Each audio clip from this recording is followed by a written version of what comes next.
everyone, welcome back to my channel. If you're new, my name is Taylor and this is Benter's Bookshelf.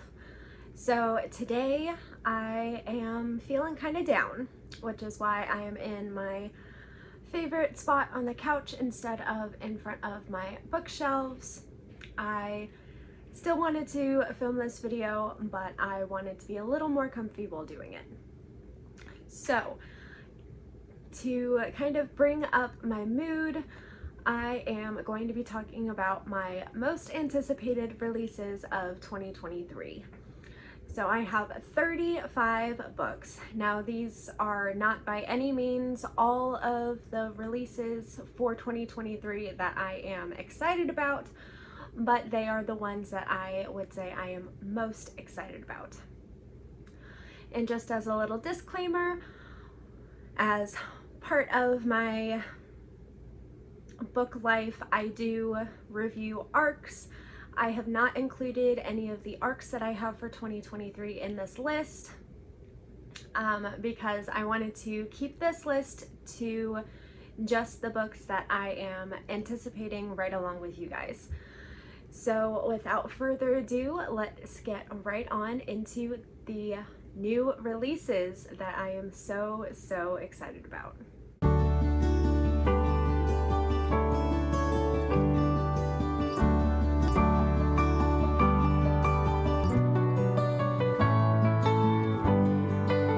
Okay, so I'm going to talk about these in order of their release. So we will start with January, and the first book that I have on my list for January releases on the 3rd, and that is French Kissing in New York by Anne-Sophie Juhanu. And I really hope I'm pronouncing her last name correctly. Okay, so this is a YA contemporary romance, and it is set in the Big Apple. And we follow a girl who is super eager and excited to make her mark in the Manhattan restaurant scene. And then we also follow the boy that she fell in love with last summer.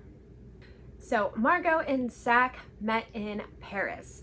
Zach is a boy from America, Margot being a girl from France. And before they parted in Paris, they said to each other, if the universe fates us to be together, then we will find our way back to each other. So we flash forward to a year later.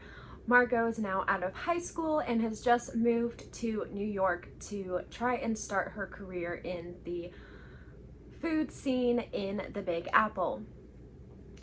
But a lot can change in a year. So obviously there's going to be some struggles with the relationship between her and Zach. And it just sounds like a super cute romance. And I love stories set in New York. I guess technically I have been to New York, but I was a baby at the time, so I have no memory of it. And I would love to go to New York as an adult and be able to experience it and create memories there. And until I can afford that trip, I am living vicariously through these books. And the last note that I want to make about this book is that it is said to be perfect for fans of Emily in Paris. Releasing on January 10th is Emily Wilde's Encyclopedia of Fairies, and this is by Heather Fawcett. This is an adult fantasy novel, and we follow our main character, Emily Wilde, who is a Cambridge professor. She is the foremost expert on fairies and a genius researcher who is writing the world's first encyclopedia of fairies. As Emily is doing the research for her book, a rival researcher, Wendell Brambleby, sort of swoops into the same town that she's doing her research in and starts to charm the townsfolk.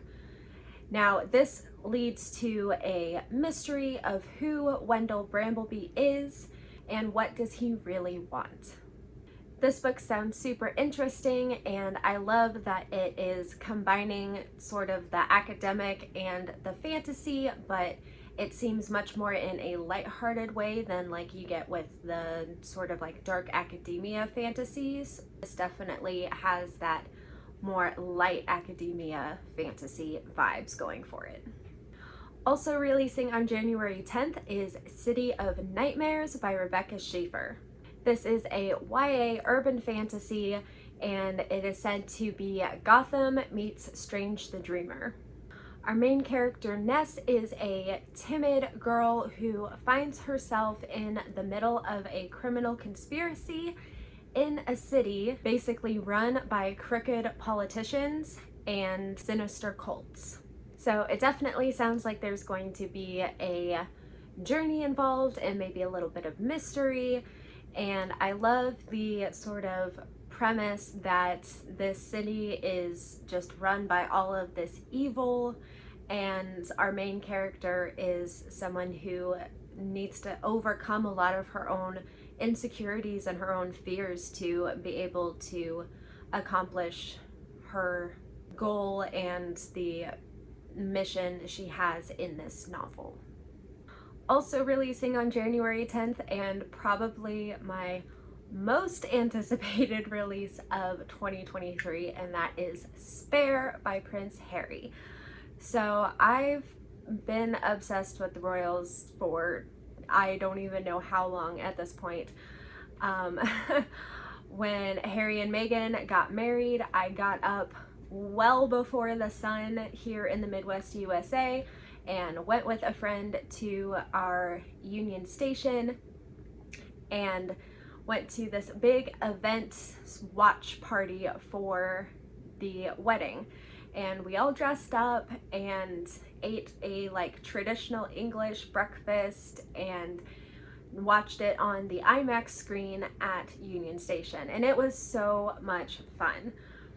And then on the more sad side of things, when the Queen passed, my sister came over well before the sun, and we watched the Queen's funeral live on TV. And it was a really big event because Queen Elizabeth II had been queen my dad's entire life. So that was a very big thing for us to experience, and I'm really glad that I was able to experience that with my sister. And now we have Prince Harry telling all about his life as the second son, and I am just really excited to hear everything that he has to say. It's all anyone really talks about when it comes to Harry and Meghan, but the British media, they are ruthless, and what happened to Princess Diana is happening to Meghan and to an extent Harry, and just all of that on top of what it must have been like to have been raised as the second son is just, it's so interesting to me. So I am super excited for that. And I don't know if many of you know, but I do know where the title came from.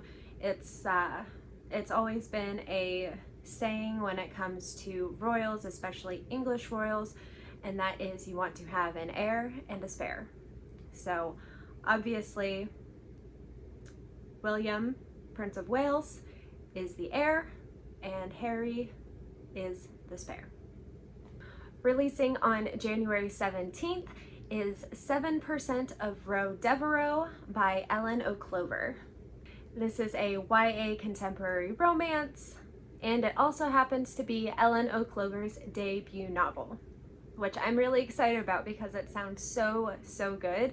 And if it's as good as it sounds, I may have a new auto by author, so we will see how it goes. So Roe Devereaux is quite the extraordinary girl. She, with the help of her retired scientist neighbor, she has created an app that can predict your future. And the app is called MASH, and it's based off of that old, classroom game where you write out MASH at the top and you pick your house and your husband and what car you are gonna drive. That definitely brings back nostalgic feelings for me because that was totally something that I did in my childhood. So her dream is to work in Silicon Valley, and she is trying to convince these tech companies that her app really works. So she tries it out for herself. To her surprise, the app tells her that her soulmate is Miller, her childhood best friend. So they are thrust into this fake dating scenario where Roe and Miller have to sort of like work out their differences, because while they were childhood best friends, they have since had a pretty devastating falling out. It said that this is a slow burn romance, and it is fake dating, which is one of my favorite tropes. And it's also a standalone novel, which makes me even more excited for it, because I feel like nowadays it's really hard to find standalone novels. Everything is a part of a series or has companion novels to it. So a proclaimed standalone is definitely something that I'm super interested in. Also releasing on January 17th is Really Good Actually by Monica Heisey. This is an adult romantic comedy, and we follow main character Maggie, who anytime someone asks her how she's doing, she says, "Really good, actually," in spite of being broke, her thesis not going anywhere, and her marriage having only lasted 608 days. But at 29 years old, Maggie is ready for a change and is ready to embrace her new life as a young divorcee. And the main journey that she takes in this novel is going through her first year post-divorce, asking herself tough questions, getting back out in the dating scene, and figuring out who she is post-marriage. I really like the idea of this book. We don't really see a lot of books that really hone in on what it's like to be a young divorcee. At least all of the books I've read that feature divorcees, they are always older, like, you know, late 30s or even older, middle-aged. And having one that focuses on being under 30 and divorced, I feel like is going to appeal to a lot of people. So I really hope this is as good as it sounds, and it becomes one of the top books of the year. That's my hope. All right, moving on to a January 24th release, we have 6 Times We Almost Kissed by Tess Sharp. This is a YA queer romance, and it is most definitely a enemies to lovers. We are following Penny and Tate, whose mothers are best friends, but the girls are not. And when Penny's mom decides to become a living donor and give part of her liver to Tate's mom, the mothers combine households to help with the recovery of both women. So to help their moms, Penny and Tate make this pact to be civil with each other. But there's one problem. They keep almost kissing. So obviously this is something that is quite a big problem for them, especially now that they are living across the hall from each other. And it sounds like it's going to be a really cute and fun story about these two girls and how they come together, hopefully, at the end. And finally, the last release I have on my list for January also releases on the 24th, and that is All Hallows by Christopher Golden. This is a historical paranormal horror novel, and it is set in the 80s, so immediately I'm thinking Stranger Things vibes. So it's set on Halloween night in 1984 in Coventry, Massachusetts. So again, another box checked, it's set in New England. So yes, all the families on Parmenter Road are kind of unraveling. Secrets are being revealed, all the while kids are out trick-or-treating. and there are 4 kids mixed in with the neighborhood trick-or-treaters that don't really belong. They're in super faded costumes and eerie makeup, and tell the other kids that they are terrified and that they need to be hidden away from the cunning man. And to make things even more spooky, a clearing in the woods that wasn't there before now is, and all of a sudden a large blackthorn tree has sprouted up where it doesn't belong. So I'm super excited for this one. I love books set on Halloween. I love books set in the 80s. I love books set in New England. Like, this is totally like 100% my book, and I don't care that it's set on Halloween. When it releases at the end of January, I'm going to buy it and I'm going to read it because I love it already, and I haven't even read it. So it has a lot to live up to in my mind, but I think it's going to deliver. Moving on to the February releases, on February 2nd, we have the long-awaited and definitely anticipated Volume 5 of Heartstopper by Alice Oseman. Oh my gosh, more Nick and Charlie. More Nick and Charlie. I'm so excited. I love the Heartstopper series. It has my whole heart, and I just cannot wait to see what happens next for Nick and Charlie. But I'm also sad. It's like bittersweet because this is going to be the final installment of the series. So for those who don't know, the Heartstopper series is a graphic novel series by Alice Oseman, and we follow our main characters Nick and Charlie. Nick is kind of the jock guy, but he is super sweet, and Charlie is one of the first people in his school to come out as gay and has gone through a bunch of bullying for it. But Nick doesn't care. Him and Nick become best friends, and Nick brings Charlie out of his shell, and soon they start to have feelings for each other, and we follow their relationship over the course of the novels.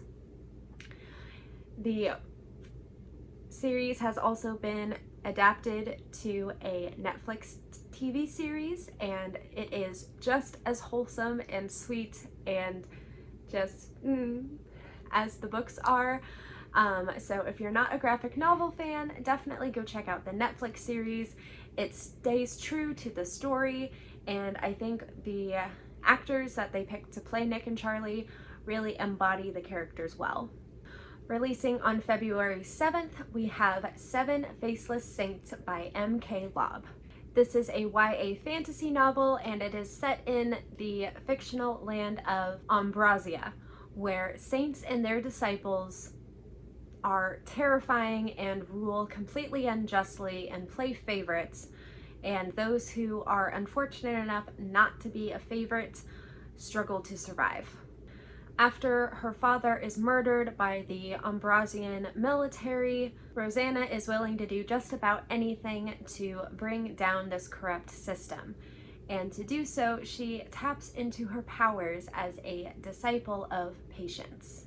She also has to come up against the boy who broke her heart, and that is Damien Venturi, and he is the youngest captain in Ambrosia's history. So this is a sort of darker fantasy with like a murder mystery twist, and it is said to be great for fans of Leigh Bardugo and Carrie Maniscalco. Also releasing February 7th is Venko by Cherry Dimmeline. This is an adult paranormal fantasy, and we follow Lucky St. James, who is a millennial living with her grandmother Stella. And unfortunately, they've just been notified that they will be losing their apartment. And then one strange night after receiving that horrible news, Lucky finds this spoon that is etched with the visage of a witch with a crooked nose and the word Salem. And the spoon is kind of humming with otherworldly energy. And then 100 miles away in Salem, we have Myrna Good, who is looking for Lucky. And Myrna works for Venco, which is a front company for a vast network of witches throughout North America. So Myrna is looking for Lucky because for centuries, Venco and other generations of witches have been looking for the 7 spoons. And with the 7 spoons together, it will ignite a new era and bring these witches back to power. There is an adversary out there, and that is Jay Christos, and he is a very old and very deadly witch hunter that has been around basically as long as witchcraft itself has. And I think I forgot to mention, but the bulk of this story is set in New Orleans. So we've got New Orleans, we've got witches, we've got witch hunter, and we've got a journey. I mean, what more could you want from a book?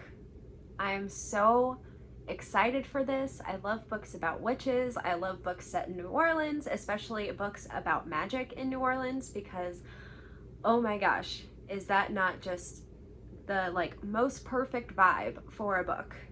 Also releasing on February 7th, we have The Spite House by Johnny Compton, and it is an adult gothic horror novel. We're following our main character, Eric Ross, who is basically on the run from his old life, and he has his 2 daughters in tow. He comes across this ad, and he decides to answer it thinking it's going to be the break that they need. And that brings him to Mason House, which just happens to be the most haunted place in Texas. And he goes on as a caretaker of sorts. But there is a caveat to the job. The owner of the house is wanting proof of paranormal activity. So while living there, they have to record all of the activity of the house to give the owner proof that there is something extra spooky going on there. Also, all of the previous caretakers for the Mason House have gone mad. So there's that too. But this is a gothic horror novel about grief and death and what a man will do for his children. And it sounds spooky and creepy, and I love the whole setting of the Mason House. It sounds so right up my alley, and I cannot wait for this one. Releasing on February 21st, we have Nocturne by Alyssa Weiss, and this is a YA historical fantasy. So I'm going to just say here at the beginning, from the synopsis of this book, it pretty well sounds like a Phantom of the Opera retelling. It doesn't say that it is a Phantom of the Opera retelling, but it definitely sounds that way to me, which I love Phantom of the Opera, so yay. But this story is set in 1930 in Chicago, and we follow orphaned Grace, whose dream is to be the prima ballerina. She's finally achieved her dream of being the prima ballerina, and she gets a personal patron, the enigmatic Master LaRosa. But who is Master LaRosa, and what does he want? Grace has to unlock the secrets of her new patron and discovers that there is true beauty in the darkness as well as the light. And the final release on my list for February releases on February 28th, and that is The Angel Maker by Alex North. This is an adult mystery thriller, and for this one I'm just going to read part of the synopsis for you to give you an idea. I think that sums it up very nicely. Growing up in a beautiful house in the English countryside, Katie Shaw lived a charmed life. At the cusp of graduation, she had big dreams. a devoted boyfriend, and a little brother she protected fiercely. Until the day that a violent stranger changed the fate of her family forever. Years later, still unable to live down the guilt surrounding what happened to her brother Chris, and now with a child of her own to protect, Katie struggles to separate the real threats from the imagined. Then she gets the phone call. Chris has gone missing and needs his big sister once again. Meanwhile, Detective Lawrence Page is facing a particularly gruesome crime. A distinguished professor of fate and free will has been brutally murdered just hours after firing his staff. All the leads point back to two old cases: the gruesome attack on teenager Christopher Shaw and the despicable crimes of notorious serial killer legend had it who could see the future. So this sounds super cool. It sounds like a freaking episode of Criminal Minds, and I am totally here for it. All right, moving on to the March releases. On March 7th, we have Wayward by Amelia Hart. This is an adult historical fantasy, and the tagline for it says, 3 women, 5 centuries, 1 secret. And this one, again, I'm just going to read some of the synopsis for you. In 2019, Kate flees an abusive relationship in London for Crow's Beck, a remote Cumbrian village. Her destination is Wayward Cottage, inherited from her great-aunt Violet, an eccentric entomologist. As Kate struggles with the trauma of her past, she uncovers a secret about the women in her family. A secret dating back to 1619, when her ancestor Altha Wayward was put on trial for witchcraft. This new release is another debut, so I am crossing my fingers and hoping that Amelia Hart comes through, and this is a great one. Another one releasing on March 7th, and another one about witches. We have A Witch's Guide to Fake Dating a Demon by Sarah Hawley. This is an adult paranormal romance following Marielle Sparks, and she is prophesied to be the most powerful witch in centuries. But she prefers baking to brewing potions and gardening to hexes. When a spell to summon flower goes wrong, she accidentally summons a demon for a soul bargain. And that demon just happens to be the legendary Ozroth Ruthless. And he can't leave Marielle's side until the bargain is complete. Now, of course, Marielle doesn't want to bargain away her soul. And when her mom comes in and sees her with Ozroth, she has to come up with something because she doesn't want to tell her mom that she accidentally summoned a demon.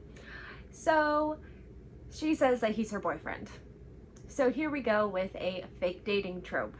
So as they are opposing each other on opposite ends of this bargain and trying to maintain this fake relationship, real attraction between them grows. But Ozroth only has a limited time to make this deal, and if Marielle bargains away her soul, she loses all of her emotions, including love. So one can see how this would be a problem for these two people, paranormal entities, whatever you want to call them. It's an issue. This sounds like it's going to be hilarious. I love that it's with a witch and a demon, and I am just so excited for this one. Next, we have one releasing on March 14th, and that is Flower Heart by Catherine Bakewell.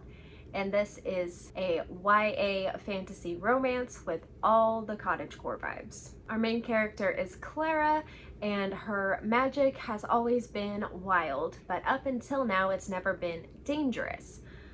Until she touches her father's chest and a bunch of poisonous flowers start to bloom there. So in order to save her father's life, she has to perform this very difficult spell that requires perfect control. The only person willing to help her is a childhood sweetheart, and that is Xavier. But Xavier, understanding the severity of the situation, demands a terrible price in exchange for his help. So as Clara is trying to reconcile this new Xavier with the boy that she once loved, while also trying to save her father's life, she discovers that this bargain is only one of the pretty heavy secrets that Xavier is hiding. And as she searches for the truth, she uncovers the source behind the terrible darkness that has taken over her queendom, and only Clara's magic is powerful enough to stop it. So this sounds super fun, it sounds super high stakes, and I'm predicting that this one is going to be a 5-star read. It just sounds like the best and most page-turner adventure I could think of, and it is another debut novel. Also releasing on March 14th, we have Vera Wong's Unsolicited Advice for Murderers by Jessie Q. Sutano. This is an adult cozy mystery, so part of my favorite subgenre. And we're following Vera Wong, who is a little old lady who doesn't like to be called old, who lives above her forgotten tea shop in San Francisco's Chinatown.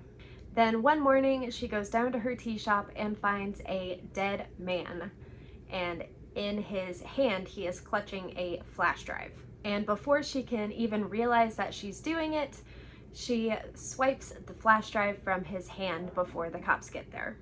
Vera thinks that she can do a much better job of finding the murderer than the police because nobody sniffs out wrongdoing quite like a suspicious Chinese mother with time on her hands. She knows that the murderer will be back for the flash drive, so all she has to do is watch her customers and wait. But she starts to grow fond of her new customers and becomes afraid that she's going to have to turn one of them in to the police. As I said, I love cozy mysteries. This one sounds just absolutely amazing, so wholesome. I love, love, love when cozy mysteries feature older main characters because I swear the wit is just top tier. Releasing March 21st, we have The London Seance Society by Sarah Penner. Now, this is a 2023 release that's been on my radar for quite some time, so I'm so happy that it is almost time for it to come out, and I cannot wait to read it. This is a historical mystery thriller, and it is set in Paris in 1873. Lena Wicks is our main character, and she has come to Paris to find answers following her sister's mysterious death. But she is very much a logic-driven person. So when she goes to Baudeline de Lair, who is an acclaimed spiritualist, to find answers about her sister's death, she has to overcome her logic bias. So these women team up with each other and with the powerful men of the London Seance Society. And things start to go awry, and instead of solving a crime, it seems that they may have found themselves in one. So I am, like I said, I'm really excited for this one. It's been on my radar for a long time, and it sounds exactly like the kind of historical fiction that I need in my life right now. Releasing on March 28th, we have A House with Good Bones by T. Kingfisher. I am really excited to read another of T. Kingfisher's work. I loved A Wizard's Guide to Defensive Baking, and I think that A House with Good Bones is going to be an amazing next work of theirs to read. This is an adult gothic fantasy. It is set in the South in North Carolina. Our main character is Sam Montgomery, and she is going to her mom's for an extended visit. And she is very excited to be able to spend all this time with her mom and drink wine together and watch murder mystery shows. But when she gets there, the eclectic nature of her mom's home is completely gone. Everything has been painted sterile white, and her mom is super skittish, jumping at even the smallest of sounds. After being assaulted by all of this change, Sam steps back out to the front porch to take a breather and finds a jar of teeth hidden underneath the rose bushes and a vulture circling overhead. So Sam is determined to find out the truth. However, some secrets are best kept buried. The last release on my list for March releases on March 28th, and it is Grey Mist Fair by Francesca Zappia. This is a YA fairy tale retelling of one of the Brothers Grimm lesser known stories, and is said to be perfect for fans of Into the Woods, which I definitely am. So in Grey Mist Fair, everybody knows that the woods are dangerous and nobody steps off of the road. But a young tailor happens to find a body on the side of the road, and her search for the culprit ends up revealing a lot more dark and strange things about her town. This book examines themes like childhood fears, coming of age, finding a place to call home, and dealing with the trials of life and death. A new YA dark fairy tale. I am just so excited, and I really hope it is as good as it sounds. Moving right along to the April releases, on April 4th, we have Divine Rivals by Rebecca Ross. And this is a YA historical fantasy. And for this one as well, I'm going to read a little bit of the synopsis for you guys. When two young rival journalists find love through a magical connection, they must face the depths of hell in a war among gods to seal their fate forever. It's Shadow and Bone meets lore in this epic enemies to lovers fantasy novel filled with hope and heartbreak and the unparalleled power of love. So I am really excited that this includes some mythology,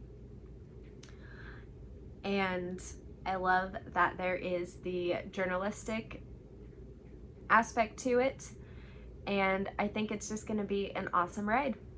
And the last new release for April also releases on the 4th, and that is The Last Heir to the Blackwood Library by Hester Fox.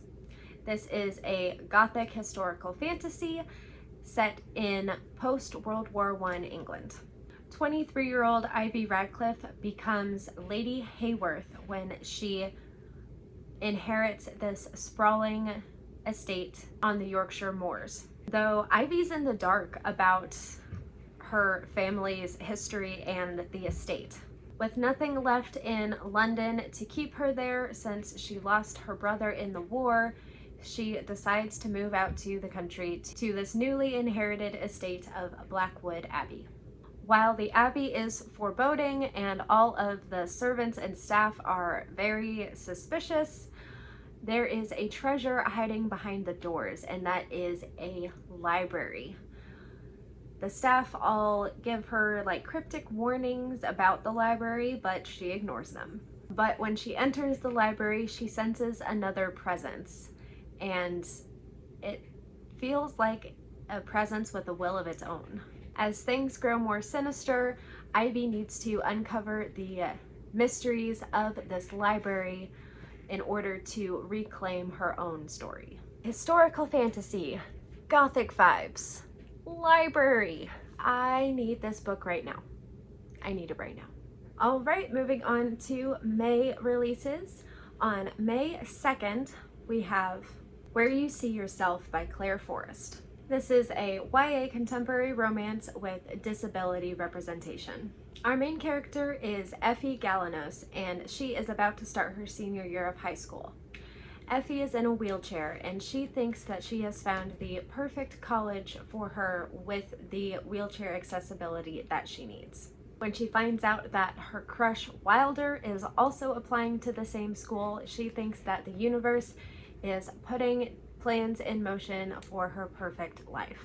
But the universe is full of surprises, and as Effie navigates her senior year of high school with lots of admissions tasks and visits, senior class traditions, and dealing with internal and external ableism, she starts to learn that sometimes growing up means you are open to a world of possibilities that you've never even dreamed of. I love the disability representation in this.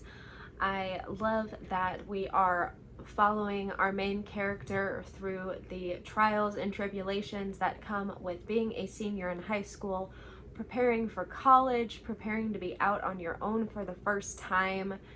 And I am really excited to see where this goes and what the story holds for our main character, Effie. Also releasing on May 2nd is The Firefly Summer by Morgan Matson, and this is a contemporary middle grade novel. It is said to be the Penderwicks meets the Vanderbeekers of 141st Street, and it is Matson's debut middle grade. We follow Rihanna Stewart, and for basically all of her life, she has been spending the summers with her dad and stepmom, except for this summer when, out of the blue, she receives a letter from her estranged grandparents inviting her to spend the summer with them at an old camp in the Poconos. Rihanna accepts, and she kind of has some ulterior motives other than just seeing her grandparents. She wants to learn more about her mom and wants to learn more about why her father hasn't spoken of these grandparents since her mom died. She is expecting a quiet summer by the lake with her grandparents, but what she is met with is a rambunctious crew of many, many relatives, and they're all pretty quirky.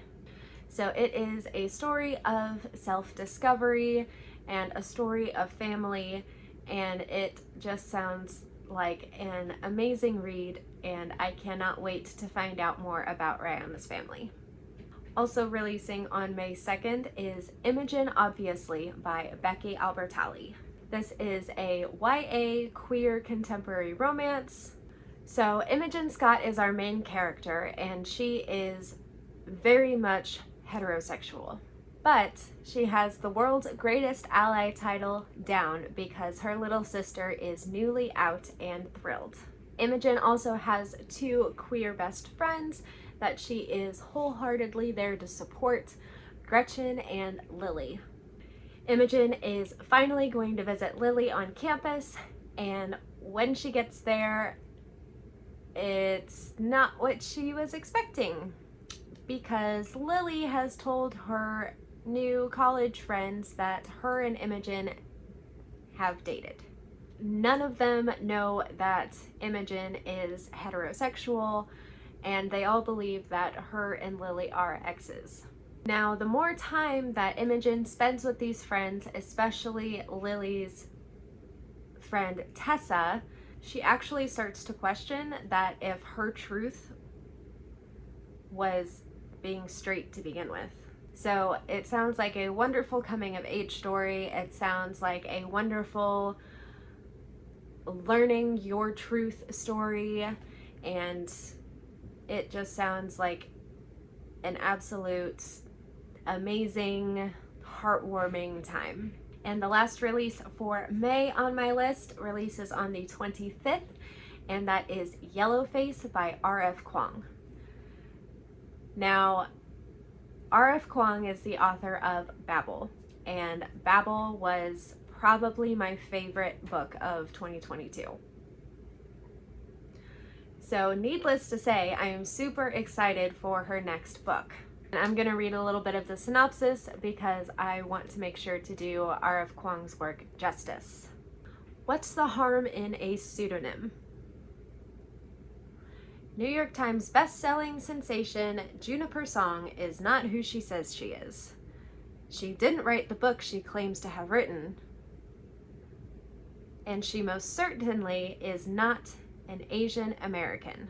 Yellowface takes on questions of diversity, racism, cultural appropriation, not only in the publishing industry, but the persistent erasure of Asian American Voices in History by Western White Society. R.F. Kuang's novel is timely, razor sharp, and eminently readable.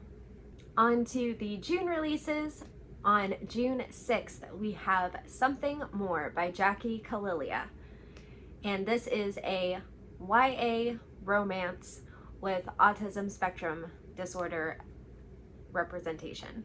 We follow 15-year-old Jessie, who is kind of a loner, obsessed with everything 90s, and she is diagnosed as autistic just a few weeks before starting her freshman year of high school.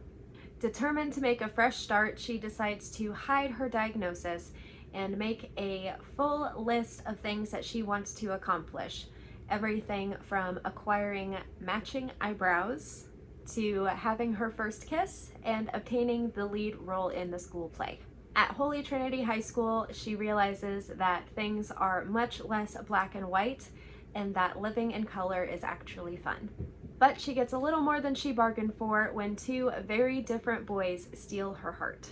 Another coming of age story that sounds just absolutely amazing. I love the representation in this, and I think it's just going to be a very heartwarming and probably a little bit comedic story.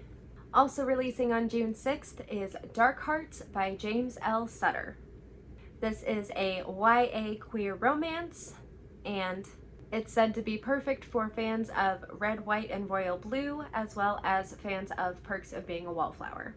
We follow David, who not too long ago quit his band and missed his shot to fame, and for the last 2 years has been stuck in ordinary high school life. His former best friends and bandmates rise to the top of the charts in America, but then Eli dies.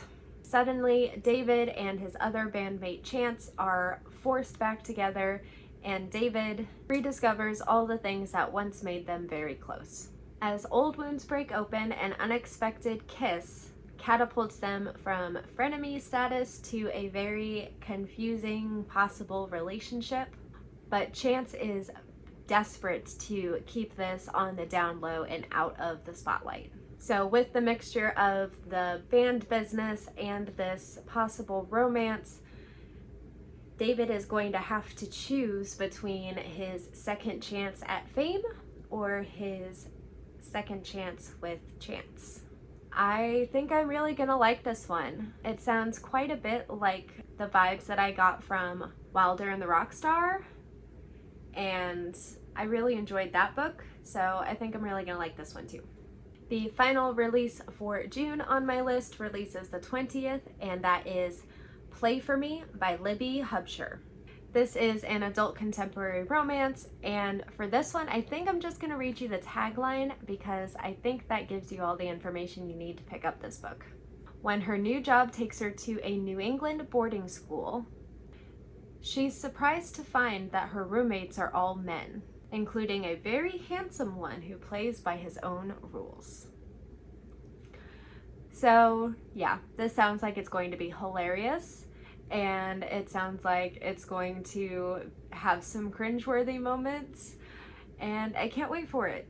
Okay, there's only one book on my list that releases in July. It releases on the 11th, and that is The Only Purple House in Town by Anne Aguirre.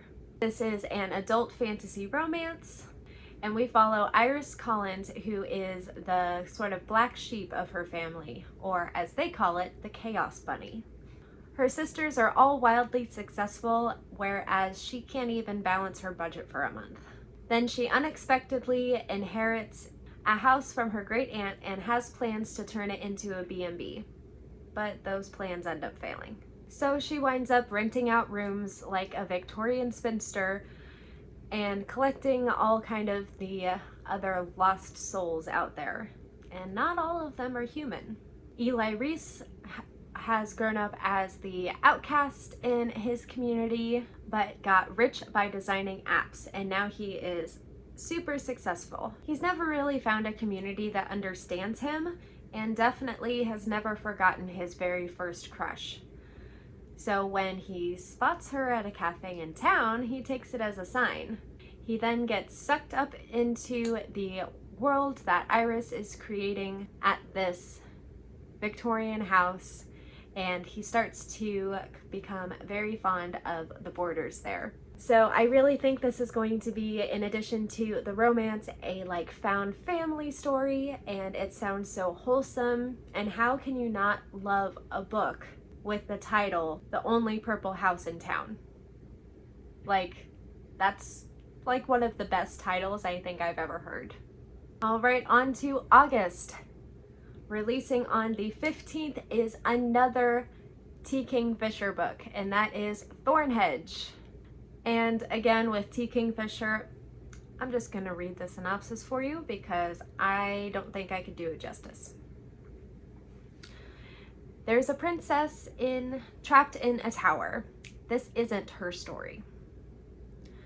Meet Toadling. On the day of her birth, she was stolen from her family by the fairies, but she grew up safe and loved in the warm waters of fairyland. Once an adult, though, the Fae ask a favor of Toadling: return to the human world and offer a blessing of protection to a newborn child. Simple, right? If only. Centuries later, a knight approaches a towering wall of brambles, where the thorns are as thick as your arm and as sharp as swords.